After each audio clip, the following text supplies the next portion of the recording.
Good evening. My name is Dr. Charles. I've just been awarded an honorary doctorate for sitting at a mixer. Like this. But never mind about all that now. Here we have the computer.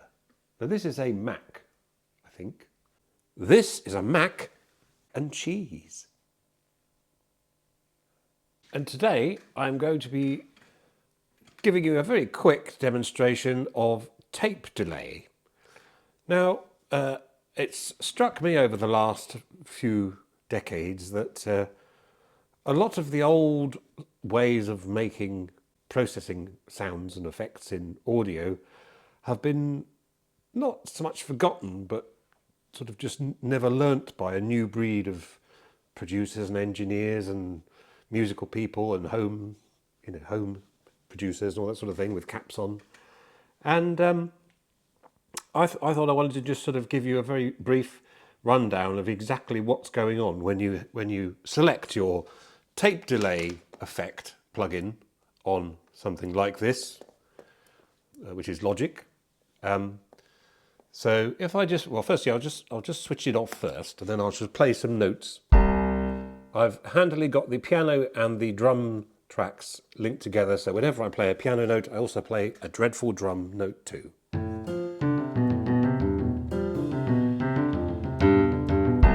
Right, now if I switch on the tape delay plugin that I have here, which is the standard one that comes with the Logic program, and I've set it here so it's the delay time it says 207.3 milliseconds. You can hear now it's going duh, duh. So I'll just continue to make noise here. So there's the dry, and you can see dry has no effect, and wet sounds like it has no effect because I've turned the dry off. And you can't reference it. There we go. It's a bit of it. Okay, so you can hear that. So the delay between the time I play the note and the time it repeats back at me is dependent on that. You can add a bit of feedback, which sort of like adds the numbers of repeats after the tape delays happened. You can hear that. Or you can increase the amount of numbers of repeats, and as you can hear, they're sort of gradually getting lower and lower and lower and lower in volume. I won't go into all the detail of all these other bits and pieces here. So we're basically just talking about the delay, the feedback, and the mix of the dry and the wet, or the unaffected and the affected. And then if I put the feedback onto 100% or thereabouts, you can hear that is now repeating, but it's been programmed to gradually change and gradually degrade. And I don't know what freeze does. Oh, freeze just freezes that there. Anyway, so now the reason why it's been programmed on here to gradually degrade the sound and make it sort of become a bit more or a bit less bright is because obviously this as you can see, it's tape delay, which I've selected, and it was like where the original studio delays were first used were on actual tape. And so what I wanted to show you was all the same effects you can get on a digital system, on a computer thing, and show you actually how they originated and where they came from. So I thought, because it struck me that a lot of people, even people my age who are doing music, they don't really, if they've never had to go on a tape recorder, they don't understand really how it works. Which you don't need to understand how it works, but I think it's quite nice to be able to understand how it works. I always like to understand everything, but I don't understand much. I'm a bear of little brain. Here is a tape recorder, the Trumpton tape recorder. And this doesn't tell the time. This is a tape recorder. This is for recording onto and also playing back. Or you could have bought pre-recorded tapes and put them on here, and you could have sat there listening to Frank Ifield or Mantovani or anything, Rolling Stones or the Beatles. But you could also buy, and can still also buy, empty reels of tape, and you can record things off the radio or off the television if you so wished, or record your own stuff. And in all analog studios where they use tape, they obviously use tape machines, you see. So anyway, this is the tape recorder. Now, as you can see, if I just get a small pencil, the thing, you've got the path where the tape goes. If I just thread the tape up, it goes there. So this green tape isn't actually recording tape. This is what's called leader tape, which is just like, it's the same material pretty much as the normal tape, but it just hasn't got the magnetic coating that's used to record onto. So if I just thread it up, so it goes, as you can see, it goes through these guides here, past this little guide, and then across. This is the first head here, and the second one there, and there's these little things that guide it through, and then this head here goes through. This is the capstan wheel and the pinch roller here, made of rubber, and then this auto shut off thing. And if I just stay on, God, do it again. Right, yes. So the auto shut off lever, and then the tape goes round here, and then you basically push it in there and pull it tight, and then you'll find that if you then start press play, it will wind the tape round. Now, if I just undo that again, so you could see that you got this. This is the first head here. This is the erase head. This basically is set up so it wipes off the recording. So any recording that's been on the tape beforehand passes over this head, and it electronically erases the tape. It sends a very sort of strong, powerful signal that sort of obliterates all the recording that was on there before. Then, once it's done that, it immediately goes past the record head, and this is where the music or the speech or whatever is going in to the tape recorder inputs. That is then emitted through this head, which records it or prints it onto the tape. And then immediately after that, there's another head here, and this one is a playback head. So this will basically read what this one's just recorded a split second ago. So in the reason why you get tape delay is because there's a physical gap between the record head and the playback head. And the physical gap on this tape machine isn't that much. Some of the tape recorders have got bigger ones, or some have different arrangements of things. Now, most more sort of standard tape recorders, certainly of the 80s and 90s, we're talking mainly cassettes here, only had two heads. So they have a raise head and a record head that also played back. So you didn't have a separate playback head. So on a machine with just two heads, you can't get echo at all. Certainly not through the tape echo method. But with this one you can, because it records, then it immediately plays it back as soon as you've recorded it. So if I just thread this through here very quickly, again, put this pencil down. This machine is about 1973, I think. Akai 4000D. I've had three of these in my lifetime, and they've all been very good. Until they break, but yes. Right, let's just wind that on a bit. Okay, so now you see the tape has turned brown. Now this is the recording tape. Generally, I find that I mean, this is not very old tape. This tape's about 50 years old, but I find that the browner the tape, the better chances it is that it still plays all right. I found a lot of the tapes, like naming no company names, but the ones that are kind of quite dark colour ones tend to disintegrate more. But that might just be me. I don't know. So on here, there's some sort of music playing very fast there. I don't know what that is. Something that was already on the tape. So what I'm going to do is I'm going to put it into record mode. So if I now start the tape recorder up, I've turned everything up a bit. You probably hear there's a bit more sort of noise, background noise, hiss and everything.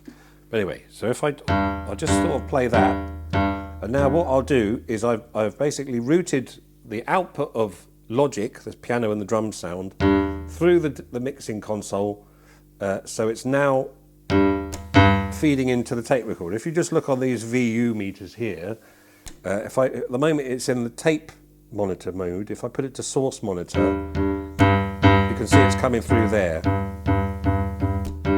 Okay, now if I now put this into record mode while I'm doing that, you should now hear it immediately has a echo after it. And generally on most tape recorders you can't really change the speed of that echo or the distance between the initial sound and the repeat because of the physical distance of the heads. One thing you can do, this one's running at 7.5 inches a second tape speed. If I put that on there, now this is now what I've done there is I've undone the capstan wheel, so it's a smaller diameter, and it's now running at 3 3/4 inches a second, which is exactly half of 7.5 inches per second. And you hear that.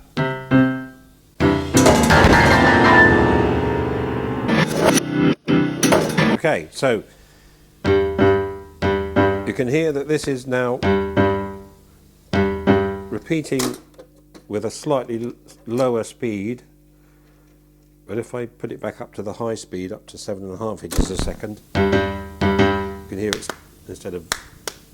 On here, obviously, you've got on the Logic one, which I should say isn't switched on at the moment, because obviously that'd be cheating. This is purely MIDI piano going into a mixing console and then into the tape recorder. The digital version has got like a changeable delay time, so it's like changing the space of the heads like this, however you want to. But on here, you've obviously just got 2 fixed heads. Some tape recorders have vary speed, which allows you to plus or minus gradually the speed of the tape, usually by sort of about 15% either way. This one has got this sneaky device on it that I found that's actually something to do with adjusting the speed of a motor for a drill, and I managed to get it to work on here. I can't remember how I did it now, it was a long time ago, but you can hear that if I play this and then twiddle this knob here,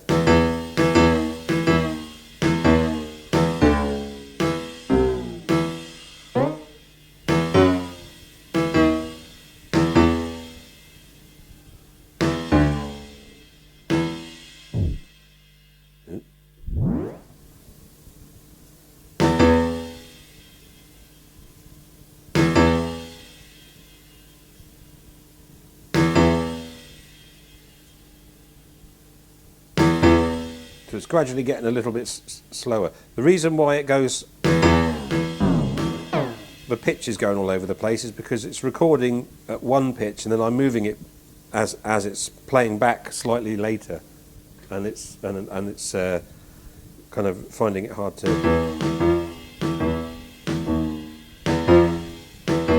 You have to wait for the speed to regulate. So that's regulated now. If I slow it down a little bit more, you can hear it there. Anyway, right, let's stop messing about with that. So there we go, that's the basic tape delay. If you wanted to, you could play an upside down version of...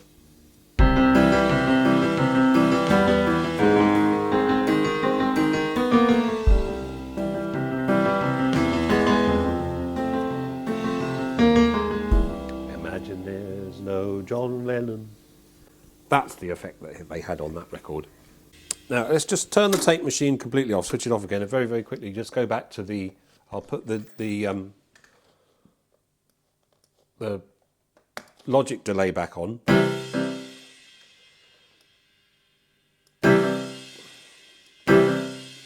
Okay. Let's just listen to that. And obviously you can hear now that it's got this feedback. And then you can check. You can see the feedback there.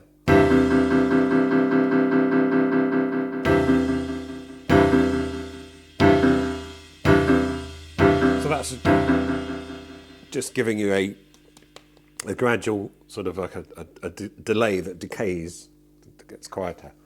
So if I switch that off completely, get rid of it. Now we're going to put the tape recorder back on again. Let's go. Oh, you just heard me talking there. That was because it was on the tape before, and now we're wiping that off.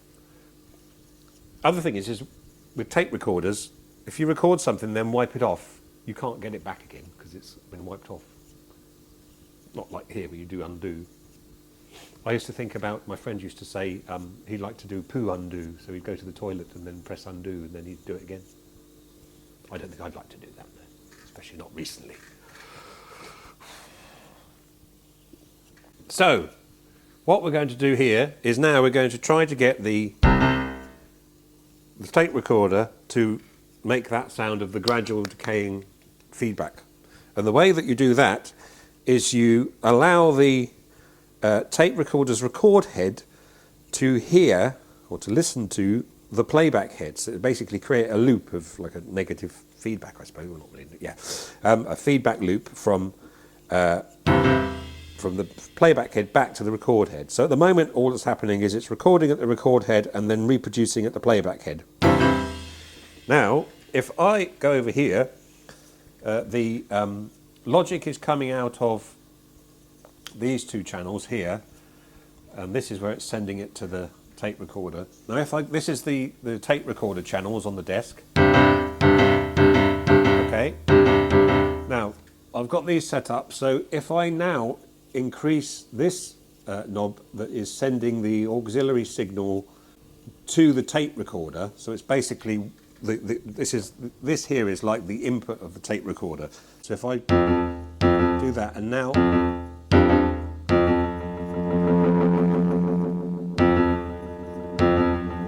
I do it with that's for the left hand side, now for the right hand side as well.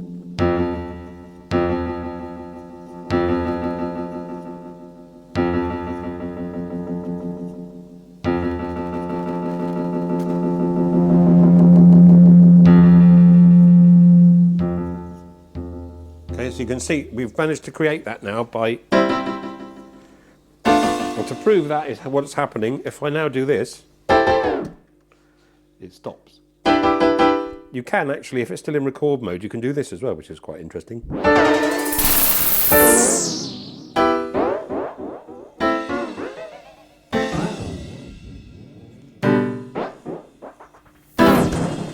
Anyway, so that is known as tape feedback, and then you can basically overdrive this into saturation. You can actually just make the sound of the tape sort of sound whooshy by just increasing this.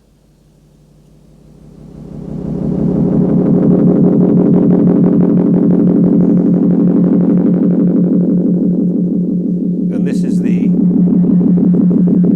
basically just the background noise, the noise of the tape itself and the machine itself, listening to itself and just building up and building up and building up.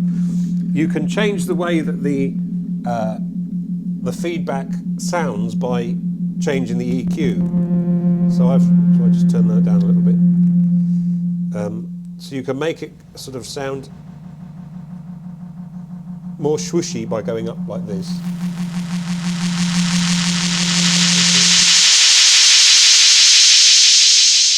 It can take away some of the middle and the top so it's not quite so shrill.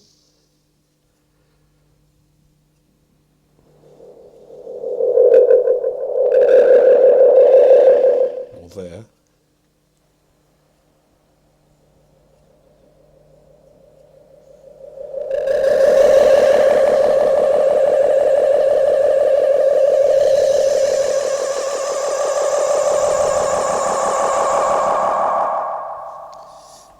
Or you can just have it so it's, which is quite good. So that's all done on tape. Let's just have a listen to the half speed version, the 3 3/4 inches per second speed.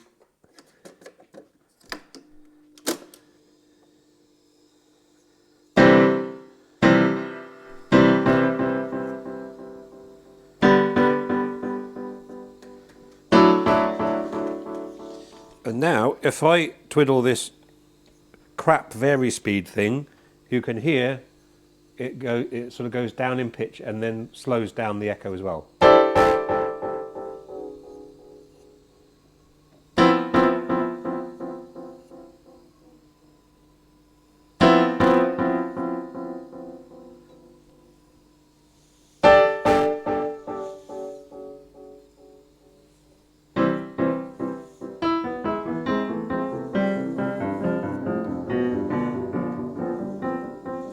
You can hear there's a bit of like a kind of modulation-y chorusy effect, and that's because the tape's a bit wobbly and the speed isn't quite accurate because of this. But this is remember, this is still the recording there being played back there on the playback head and instantly being fed back into the record head and creating a loop. And that's how they made tape echo. And I shall just play a little tune before we go.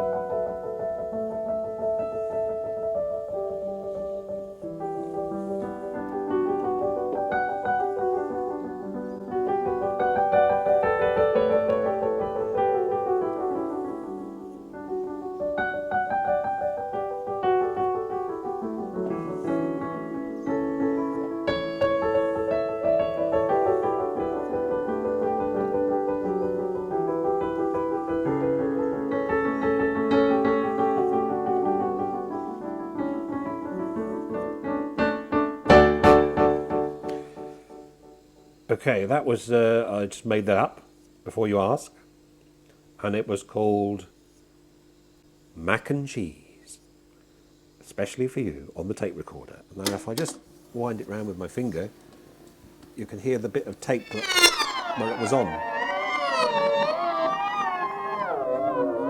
Play backwards.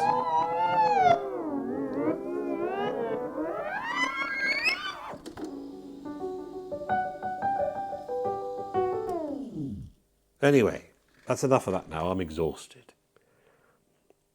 So, thank you very much indeed for watching, and stay tuned. There'll be more videos coming up. I'm going to try and do a few more music tech type things like this, because I just suddenly realised that if old farts like me don't talk about this, it's all going to get forgotten. Good night.